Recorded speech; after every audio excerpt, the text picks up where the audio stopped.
Mieri minini thutha wa Kenya kung'ethanira na thirikari makiregana na mendekithia meru ma watho wa ungania wa magoti wa mwaka wa 2024. President William Ruto agitongoria Dereti no agitariria ati hatiri undu tangaja bururi no nginya uthundure njira njeru cia kungania kigina makiria. Tulikuwa tumeweka bilioni 130 kwa budget, lakini mnajua hiyo budget ilienda segemnege. Mnaelewa hivyo? Kuna watu walipigia kelele mpaka hiyo budget ikapotea.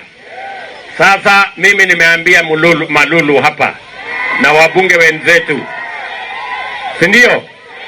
Tutaenda tupange tena uzae mtoto, na mtoto huyo apate shida, hakuwa hai.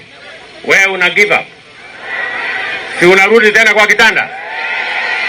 Othikoni ni thutha wa minister mweru wa kigina John Mbadi kwihitithio giturwa-ini giki. Minister uyu nionanĩtie itanya rĩa kũhũthĩra mamwe ma mendekithia marĩa mareganirwo na mwatho-ini mũhaguku wa kigina wa mwaka wa 2024. Rĩu Mbadi akĩendekithia kũhũthĩka gwa tũcunjĩ twa watho 49. The country must grow. There are provisions in that bill which would have helped the country to grow. I am not under any delusion that the work ahead is easy.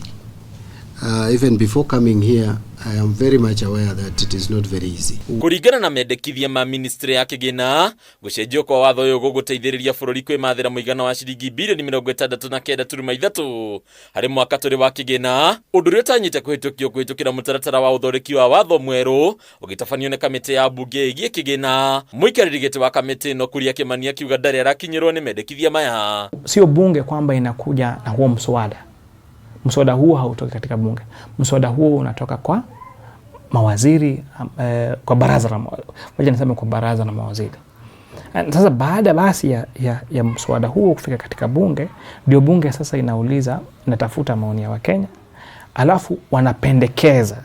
Mamwe ma maundu maria thirikari irongoreirie niguo kwandandura kigina kiayo ni hamwe na kuhitukia kiwatho nyongerera ya igoti ria maguta ria road maintenance levy ria ritanyitwo kurehera bururi ciringi bilioni 32. If we could increase our revenue collection to GDP by just even about 3%, I am sure that would give us almost 400 billion shillings additional. Treasury will have to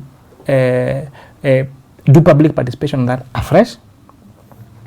It has to be published by the Kenya Gazette afresh, like a new law, like a completely different new law. The National Assembly will have to go through the processing of that law afresh. So there will not be any relationship between, legally that is. Igotha ria magoti kuri iganda na huthiria indo rikoneka gucuniria ministry no kiendekithia gucokia igoti ria maria maturigiceirie kana eco levy hari indo itiganite. Ministry no getetera na kuga ndi kugathika igoti riri hari indo tatauro cia utheru ndumwe na ndaipa cia ciana iria ciacungiririe uregani munene. Mbadi no endekithĩtie kuongererwo kwa ihinda hari arĩhi a magoti rĩrĩ kũmateithĩrĩria gutheria rekodi ciao na kuriha magoti hatarĩ kuhũrwo faini na njoherera, ũndũ ũrĩa naguo aratanya gukorwo watho-inĩ mwerũ. One of them is to run away from this notion that high tax rates will raise high tax revenue. The reality is the opposite. Hadini ya Kameme TV, leto lako ni Bataru wa Mwagi.